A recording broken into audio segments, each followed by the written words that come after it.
আরে সকাল হয়ে গিয়েছে, আমার বেবির ঘুমও ভেঙে গিয়েছে। হ্যাঁ বেবি, এবার জুতা পরে নাও। হ্যাঁ এবার আমার সাথে চলো। আরে আমার বেবি বউটা, এবার এখানে আসো, সকালে নাস্তা করে নাও। আচ্ছা ঠিক আছে।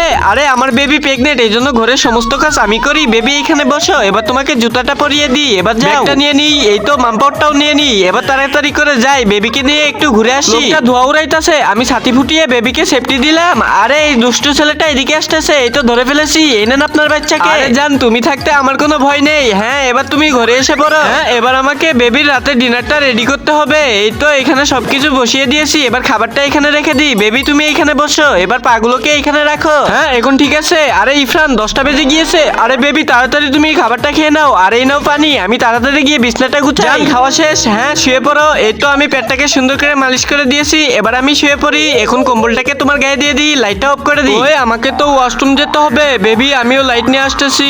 আরে হয়ে গিয়েছে। হ্যাঁ বেবি এবার এখানে বসো, এবার পাটা উঁচা করে দিই, এবার শুয়ে পড়ো। ও আমার ঘুম পাইছে, আমিও ঘুমিয়ে পড়ি। আরে ইফরান তো নিচেই ঘুমিয়ে পড়লো। তোমার হাতে মোবাইল আছে, কিন্তু কমেন্টে আল্লাহ লেখার মতো সময় নেই।